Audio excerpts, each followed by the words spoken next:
Howdy once again. This is kind of a wrap-up of Ghost Week 3. We have started doing a lot of things and mushing things together and seeing how he does. So a lot's going to happen in this video, and it's going to happen pretty fast, so I'm going to try and explain it as quickly as I can while we go through that. So without further ado, here we go. So this is a quick session in the kitchen. I've got kibble. This is normally how he comes out. He's very excited, so we start with the hand pocket idea, and so there I offered my hand and he went to basically put my whole hand in his mouth, so I withdrew. There he got the cookies. So here I'm not saying anything to him. I'm asking him to choose me basically by just standing there and having the food. And so you'll notice as he goes through this, he gets quicker about coming back to me. He's offering behaviors like sitting right there. And so I'm just moving around to reset him and making sure that he can do it wherever. The hard floor is still not his favorite, so he's choosing to go to the carpet. Also, we've started doing some concepts of mat work where basically resting on the mat is the right answer. So he's just offering things. His tail's still happy, but you can tell he's starting to settle down into training. And so here I'm trying to catch him before he does a down or anything else. I just want him to understand, eat from my hand over and over again. Here he ran to the other room and I was just waiting for him to choose to come back to me. I did not call him or anything. Again, I'm just standing here with his dinner and I'm just giving him kibble. Slowly he starts realizing that if he just stays put, he gets more cookies faster.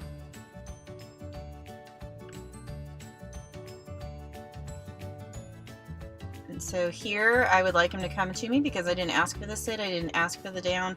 I'm offering my hand and he just has to come over and get it. So with that, I'm going to transition to the collar, him understanding that I can touch the collar. Before, again, whenever I touch the collar, he would back up. So it's really nice that I can do that. Here, we're going to start doing a touchpad type thing. He has yet to do this. So I'm going to lure. I'm not saying anything to him. I'm just positioning my hand where he can step over that disc. When he steps on the disc, I'm just saying yes, which is a word that he knows now means cookies are coming. And so I'm just rewarding him for choosing to interact. Right there, he got a yes. And each interaction gets him cookies. So again, he has to choose not only me now, but he has to choose the thing. And this is our first session with that.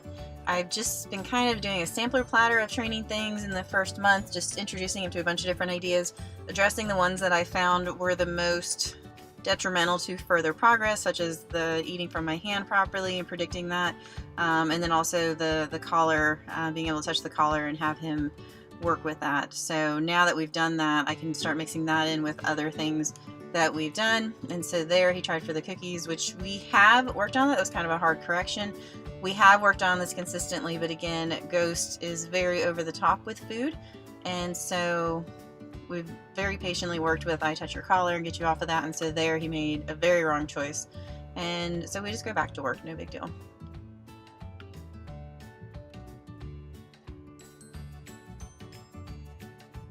And so compared to the beginning of this video, you can tell that he's a lot more settled in. It's only been 3.5 minutes, and he's trying to figure out what I am asking him to do with just my body positioning. Again, I'm not saying anything. And he's getting a little bit better about realizing it means something with his paws. So I help him out a little bit.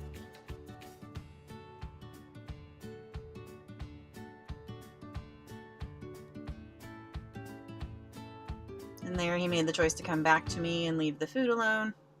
And now we're getting better about touching the touchpad. So we take a break and I reload my hand, and now he's more willing to touch the pad. He's understanding that that means that. There he wanted to get the food again, but he made the choice to look back at me at least. And so we've been working on focus work where basically if I offer no information, here I'm leaning over and I'm staring at the disc, so he needs to understand it's something with the disc and that's what he's working on. But when I give him no information, I'm just standing there looking at him. He needs to sit, he needs to look back at me if he's not already looking at me. So here I'm doing the collar thing, making sure that he can do that while he's on there. Again, the collar is good for walking him around like that. And then eventually it'll be a mobility exercise where you can grab the collar and use it to get up or stabilize yourself. Here we've been working on the dumbbell. It's not just the dumbbell, we have a bunch of different objects that we use. The dumbbell tends to be the easiest. So there he put it in his mouth. while a lot of the moving around exercises are not his strong point, being able to put things in his mouth and working with it obviously is. And so I use these as fun sessions, so it's not just always hard for him. And so we've done the dumbbell. We have kind of like a fake duck. We have a bumper. I have a spaghetti spoon and a bunch of different things. So I want him to generalize picking up things. There he tried to combo the touchpad with the dumbbell, so I got rid of the touchpad.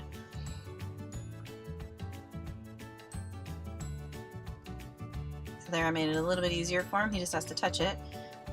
He had it in his mouth earlier, and that's excellent, but all I'm really asking for is for him to touch it. He just gets rewarded more if he touches it on the bell, the correct way of holding it.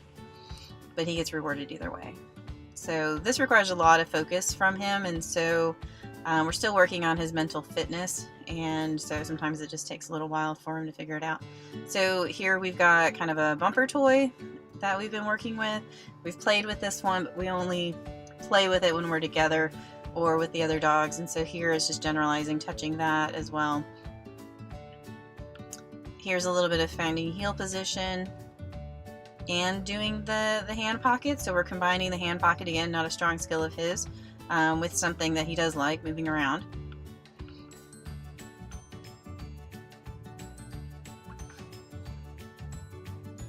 And then I check the collar again, make sure that he's okay with that, and we're good. So next up, we're going to have another training session. This time we're outside. So this is an interesting training session because if you look on the training logs, when we walk, I've been walking with the martingale collar, and basically he really likes to lean into it. So the first part of this is just going to be a demo of us walking around where we are when we're on the martingale collar, and you can tell that while he stays approximately in heel position, he does take some liberties of pulling on it. And like here he pulled on it, I gave him a little correction, and it doesn't do very much. Here he's crowding into me. So the wandering man exercise is whenever he applies pressure, I'm going to apply pressure in the opposite direction. So there he went to my left, so I went to my right, and the idea is that I can move around and he happily plays the game with me. We've played this game several times. We've worked on the skills that lead to this, which is the being able to hold the collar and move him where we need to go, the tethering to the furniture so he understands how to release the pressure, and I'm not quite getting what I want there. So we're going to go ahead and fit the prong collar. I don't normally use prong collars. I don't have anything against them, but the main thing is you need to make sure that the animals have an idea of what you're looking for. And again, his walking has gotten a lot better. I just needed something a little bit more to show him, and so this is not a permanent solution. Here I'm actually going and fitting the collar. I didn't do it ahead of time. I wanted to make sure this was a real-time video. And so basically I showed what it looked like with just the martingale where we are now, and all the foundation work we've done. And then what we're going to do next is we're going to walk with the prong collar until he shows improvement, and then the idea would be to move back over to the martingale.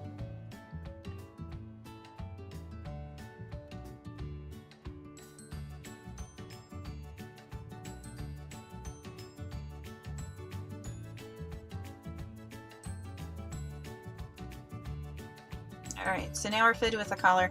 I'm not going to do any harder corrections than I did just a moment ago with the martingale, and do the exact same exercise. So we're walking off, I do my turn, and he does get a little bit more of a correction. He gets a little more of a correction there, and here he's walking with me and he's not crowding me as much. I turn because he did crowd a little bit, but here you can tell I'm able to walk and he stays next to me.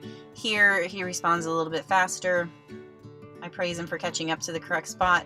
Again, these are all exercises that we've shown him. It's just putting it all together has been very difficult for him because there's a lot going on in the world. He wants to look at things, and when he looks at them, his body follows. He doesn't know yet to just look and not do things with it. So anyways, we're walking around. It's nice and loose. There's a really nice turn. And so we're going to come back up. And he's looking at me, so our focus work is paying off. I stop, and I get him to sit right there, and that's really nice. So what I'm doing here is I'm just changing the leash from the prong collar back to the martingale because I want to show him now I want the same thing with the martingale. So here we're walking, he's not crowding into me. I'm able to do the turns. There's a little bit of a delay there, but he catches up on his own, and then he doesn't rush past me. So I like that a lot. Here I'm able to do a left turn. He has to choose to back up and allow me to go around him.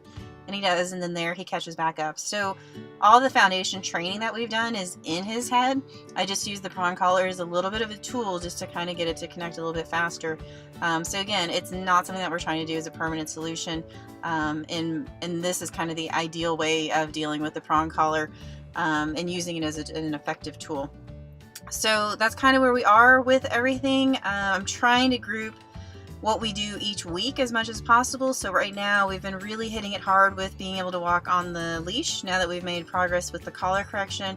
I'm also working really hard on getting him to go to his crate on his own. He's good with getting in the crate once you're there, but as far as thinking ahead and realizing that he should go into the crate and then you'll come and reward him, the delayed reward is a little bit hard for him. So we're working on that, and the idea is that that will give him a place for waiting. And then I can send him to it. And so it's the same thing as kind of the touch spot. We'll be able to send him to that target. I'm also going to do some platform work coming up here in the next couple of weeks. We have been working outside a whole lot now that the weather's a lot better as far as walking on a loose leash. We've done some playing, we've done some serious work, mostly just going around and coming back to me. He's really good with sticking with me. We've done it with other dogs, with just himself and me, and I'm really happy with how that goes, so that shouldn't be too much. So like I said, moving forward, I want to kind of make some more progress with the leash walking, and then I'm also going to start working towards staying and waiting. Yeah, so that's pretty much where we are, and we'll do another update soon. Thank you.